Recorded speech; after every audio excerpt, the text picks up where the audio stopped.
I think, well, you think about personality types, and that's where I go to. I think the A personality type happens, you have to be independent, but you also have to have confidence, and you have to, I think, you can't question yourself, right? You've got to have enough confidence in your ability to make a decision, stick with it, and you know what? Learn from it if you're wrong. Wow. I'm going to go back to something I've already said to you, Scott. For me, there could be a lot of answers, and I'm sure everyone's going to answer different. But for me, I like the guys who had the passion. You know, I think you had to feel like it was a special job, and you were different for a reason. You know, especially as enlisted, because we were training all the time. You know, and you're upstairs with the officers, and you know all the maintainers are downstairs maintaining airplanes. You're upstairs, and you're always getting better at your job. Boy, I'm going to sound really bad here. Your ego. Yeah. You have to know you're the best. Plain and simple. If you don't feel you're the best, you're not going to be the best. It was instilled into our brains that we were the best. We were the leader of the elite. There was only X amount of S-3 guys. You know, we weren't flying on a P-3 where you had 6 other guys to back you up. We weren't on a helo doing this and that. We were with 3 officers as the only enlisted person. The S-3 is still really new to the fleet, and that whole mission was still really new in that aircraft type platform, which was state of the art at the time. So let alone the fact that the S2 had 2 AWs in the back and went to a really automated thing, and you had the 1 AW.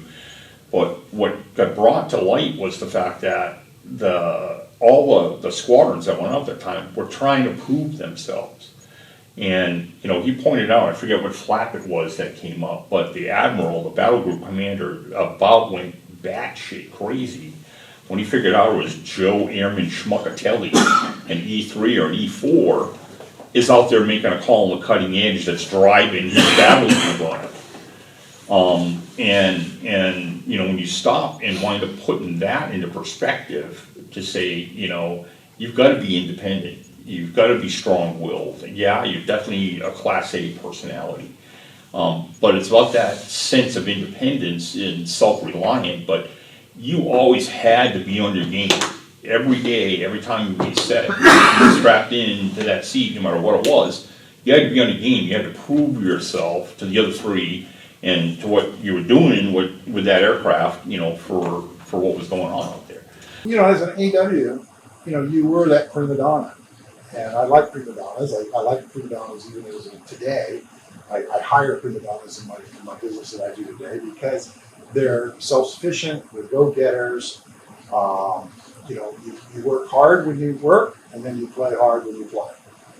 So it's very much like, you know, the Sensos. My perspective to what's important in an AW is what makes them unique is the responsibility they hold. And as the only enlisted person in the S3, on an S3 crew, which was kind of a mixed bag, being air crew among a lot of enlisted people in the squadron that didn't get to wear flight suits but had to work on the airplanes and take care of our stuff.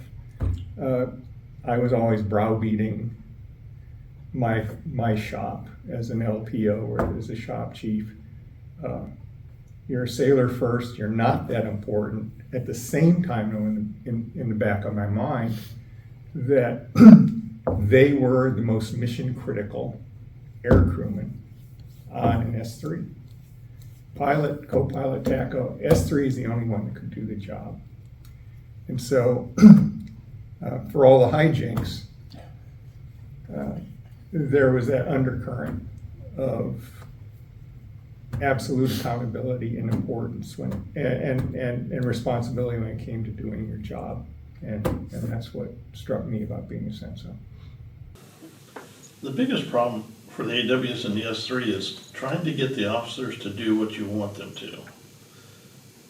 What most Sensos didn't understand was the officers could not blame the Senso for their failure. And so to have Airman or Second Class Petty Officer Joe Blow say, do this, and it didn't work, he couldn't use that as a defense during his debriefing. And so I had to figure out a way to get the officers to do what I said. And I realized they weren't gonna look to Petty Officer so-and-so, but they couldn't argue against the censors. So I never said, I'm recommending this or I'm recommending that. I think you should do this. I said, censors are indicating this. And the censors are telling me that's where he's going. And they couldn't argue the censors. And especially during the debrief when they said, hey, the AW said the censors were saying this and you didn't do that, why? Then he was on the defensive. And so I never had a problem convincing the officers to do what I want, because they never did what I wanted. They did what the censors were telling them to do.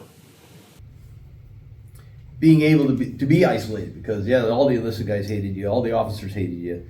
We were our own little group. We had to self-protect ourselves and support each other. That was rough sometimes, as it would go. But because in my mind, it was not. It was more art. You had to have that artistic aspect to be able to read those lines, look at what you were doing, and to see certain things that some people that just never picked that aspect of it up because they really didn't have the flexibility to be a little bit artistic at the same time, or a little bit analytical, maybe is a better term than artistic, to where they could take the information and separate it out and find that needle in the haystack type of thing. I think you had to have that, like Mike was saying, you had to have that personality of knowing I am the best. I know that sounds cocky. I know that sounds, but that's the way we were trained. But you got to back it up. Well, you can. You got to be able to back it up. Right. And you have to be able to, once again, you have to be confident. You have to know, if you're going to make a call, you make the call and you live or die by the sword. God forbid you're wrong, but, you're not going to be right every single time. And you got to learn from that and carry on, but you cannot ever show weakness, because those officers in there are depending on you. They're asking you what your opinion is. What needs to be done. If you show weakness there, then they lose faith in you. Yeah. Forget it. You didn't have anybody else. I mean, I had one flight at one time where had a P3 out there, and the P3 starts calling contact on a source line off a Spruance class destroyer that I've been looking at for 6 months. And along with our battle group, and I was flying with the XO at the time, and the COTAC wanted to be going on to retire as a 2-star, and he was the COTAC at the time, and they started letting this P3 calling contact driving him around, and so I just said, okay, if you're going to let the P3 drive us around, you don't need me. And with a really resounding clunk, I threw the tray up, and I just sat back, and COTAC turned around glaring at me. He was hot. And it took about another 5 or 10 minutes, and P3 came back and said, no, non-contact. And it was dead quiet in my airplane.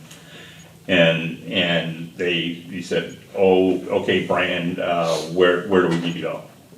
Okay, Trey comes back down, and we go back to work.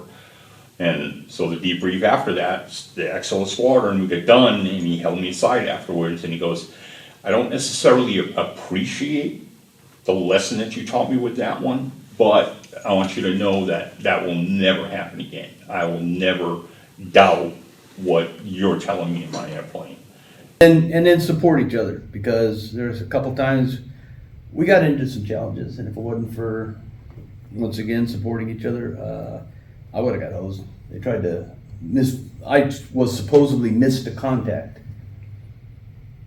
a Russian contact. And I'm gonna go, no, I didn't see anything.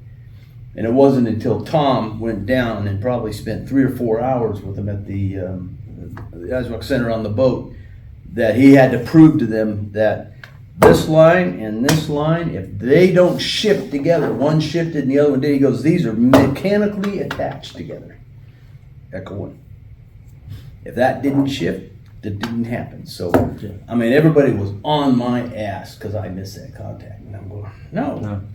But it was Tom that was able to prove them and got them off my. I remember that boat, and from We were coming straight to the roll. straight to Malacca, and you're spot on. I mean, that was an eye opener to me at the time, because all of our training material showing that mode of operation didn't show that characteristic for what he was operating on. Didn't know when we were already on there. It was one of those ones that you had to have some stones to make the call, and be able to back it too, because you have some doubting Thomases out there, and it was your call, and it was your call all the time. You didn't have anybody else to rely on. There wasn't a contact by committee. Yeah. So it's having to know the book and having the spine, the wherewithal to stand up for not just for yourself, but for what that mission was in that sea. My commanding officer, we were on station and P3s were calling contact, and I kept looking, saying, there's no contact here, there's no contact. Skipper was getting mad because the boat's calling, and everyone's, they're all calling contact but you. And I'm like, there's no contact here. I don't know what they're looking at. We get back to the ship. The skipper says, write up a gripe on the system, having the ATs look at everything. I'm like, no, I won't do that, sir. And he ordered me, and I said, no. I'm not going to make the maintenance guys work for 12 hours trying to fix something that's not broke. The commanding officer told the ASDO to go get the chief. My senior chief walks in at 3 o'clock in the morning, pissed off, and skipper told him that I was refusing to write up the gripe, and senior chief Welch turned to him and said, if my operator said there's no contact, sir. Skipper storms out, senior chief turns around, said, don't ever do that again. And you better be right. Thank God Mike and them backed me up and said there was no contact. Contact on that one.